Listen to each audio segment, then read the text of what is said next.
Waouh. Sport et divertissement. Ce qu'on vient de jouer, je suis désolé, je suis un peu essoufflé. C'est un peu sportif quand même. C'est vraiment une métaphore. C'est un peu. C'est moi. C'est moi. C'est moi parce que les ingrédients, les instruments que j'utilise, les modes, les gammes sur lesquelles je voyage, sur lesquelles je m'inspire, viennent du monde entier, sont des instruments du XXe et du XXIe siècle, des instruments assez récents, et ils ont chacun un lien à des cultures, ou à une gamme, ou à une approche qui, moi, évidemment, me touche, me parle. Donc je vais vous expliquer très brièvement un petit peu l'histoire qu'on vient de vous conter. Alors déjà, très important, il y a mes copines, les grenouilles. Ça fait 30 ans que j'enregistre des grenouilles, des crapauds, des grillons, et elles font toujours partie de mes albums à un moment donné ou de mes concerts. Donc il y a elles. Ensuite, j'ai fait une petite introduction sur un instrument contemporain qui s'appelle le zenko. Je continue, il y a des gongs, il y a un petit clin d'œil jazz avec le ballet berbère, les ballets de cuisine berbères. Ça fait 30 ans de ma vie de musicien que j'utilise pour plein de choses différentes. Ils peuvent être plus courts, plus longs, mais je les aime bien. C'est terrien, et ça me permet de faire des beaux climats et des fois de partir vers du jazz ou des trucs en 4/4. Et puis mon camarade Charles Lucas, qui était là à l'instant, créateur, ébéniste, musicien, bassiste et grand compagnon de musique, avait créé une sorte de voûte céleste, une sorte de truc au-dessus de nous qui, en tout cas, moi, me plaît beaucoup quand je construis quelque chose d'émotif. Et puis j'ai continué avec une petite mélodie en fait sur des space drums, qui sont ces instruments en fait, qui sont le pendant du hang qu'on verra après, un instrument suisse. Donc une petite mélodie avec un petit pont, une basse romantique, il y a eu un petit pont, je ne sais pas si vous vous rappelez, enfin moi je me rappelle parce que j'étais obligé de l'apprendre par cœur, mais bon, il y a une petite phrase romantique à la basse sur laquelle derrière moi je spatialise avec un archet sur des cloches, une cloche birmane, un peu dans l'espace comme ça, une petite cloche là une cymbale que j'avais fêlée, mais on peut utiliser la récup, c'est important. J'en ai fait une sorte de gong étrange. Et là ensuite j'ai plongé sur un instrument que j'aime beaucoup, sur lequel je travaille depuis pas mal d'années, qui est un instrument français, qui est l'orgue de cristal, l'orgue de verre. Enfin voilà, je voulais vous expliquer quand même le fait que ça parle d'endroits, ça parle de gens, ça parle de lieux, ça parle de ce qui m'inspire, les autres, découvrir. Je n'étais pas préparé pour ça du tout dans ma vie. Tout est mal parti. Je suis né sur une île qui n'existe plus, en Virginie. Je suis américain. Et ouais, ça peut arriver.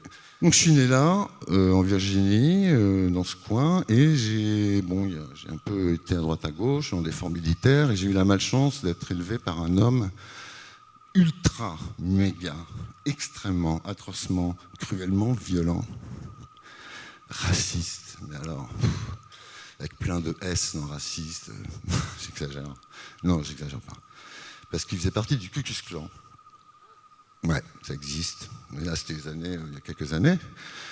Il faisait partie du Ku Klux Klan, donc le week-end, il allait avec son frère sur le continent, s'amuser avec des croix ou des briquets, je sais pas, enfin, c'était glauque.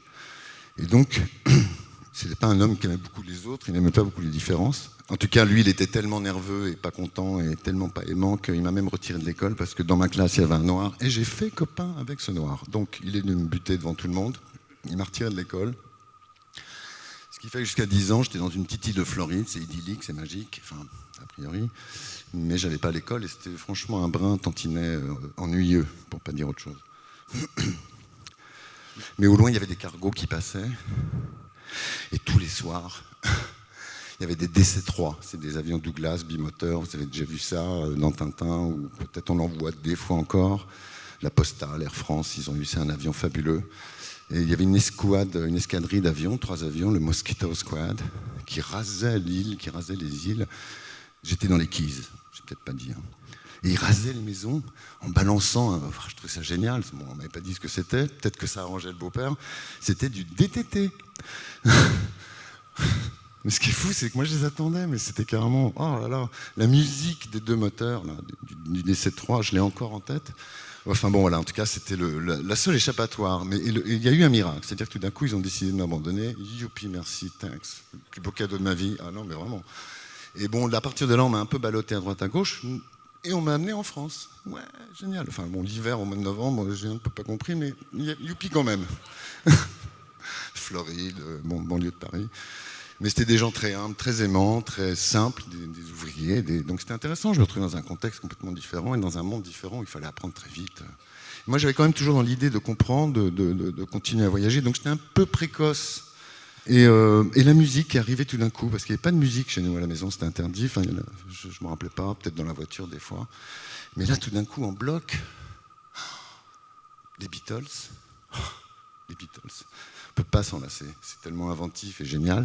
Et puis, sans obligatoirement comprendre, mais Coltrane, John Gilberto, Edith Piaf, qu'est-ce qui pouvait me plaire là-dedans? Il y avait un truc, il y avait une douleur. Je reconnaissais probablement cette douleur qui venait de quelque part, que moi j'essayais de dompter. Ça a éveillé beaucoup de sens musicaux chez moi.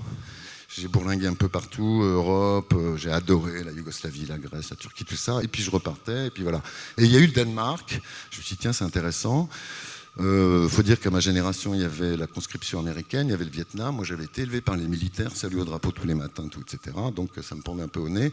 Et d'ailleurs, il faut que j'aille brûler un cierge. Nixon, février 1974, a décidé de changer la loi conscriptive, je ne sais pas si ça dit en français. Donc plus obligé. Donc ça c'était génial. Mais il y avait un seul pays en Europe qui néanmoins, on ne sait jamais, ça peut changer, acceptait les déserteurs ou je ne sais pas, c'était la Suède. Et ça pour moi ça a été vraiment le cadeau, parce que j'ai pu enfin être légal, apprendre boulimiquement tout, me rattraper. Et bon c'est vrai, je suis donc un non-appartenant, peut-être un résilient, mais j'ai une soif d'apprendre et de découvrir, et qui a fait que ça m'a boosté. Et là, dans ma vie, tout a changé. Il y a la musique en force, il y a n'importe quel métier. Je pouvais tout d'un coup devenir chauffeur de camion, prof, avec des vrais papiers, avec des faux. C'était génial, vraiment. Et puis je suis venu complètement par hasard en France. Ça a mis longtemps à s'arranger, les papiers, tout ça, parce que c'est pas facile d'être sans papier en France, même pour un Américain, je vous assure. Je dirais même surtout pour un Américain, parce qu'il n'a pas de famille, pas d'adresse, truc. Enfin, bon, elle est où ta mère? Je sais pas. Ton père? Non. Beau-père? Oh, tu vois. Donc non. Ça passe, hein, ça va pas être simple. Mais en tout cas, il y a eu un prof qui m'a fait découvrir le français. Je me suis régalé à l'apprendre. Et je suis bibliovore, je dévore, j'aime, je continue, je voyage. Je suis devenu pilote, je faisais des C3 Youpi. C'est vrai, je compose, je fais des albums, des années avec les Touaregs, des années en Indonésie, des années à continuer à voyager. Et là, être avec vous, c'est un honneur. Et c'est par les autres qu'on apprend. Moi, sans les autres, je suis rien. Et je me suis rendu compte que dans cette vie, on ne sait jamais qui, sur votre chemin, peut vous sauver. Je vous assure que c'est vrai. Moi, j'ai été beaucoup sauvé, j'ai été beaucoup aidé. On m'a donné beaucoup à apprendre. Et là, on m'a donné la chance d'être avec vous. Donc, je vous remercie du fond de mon cœur. Merci.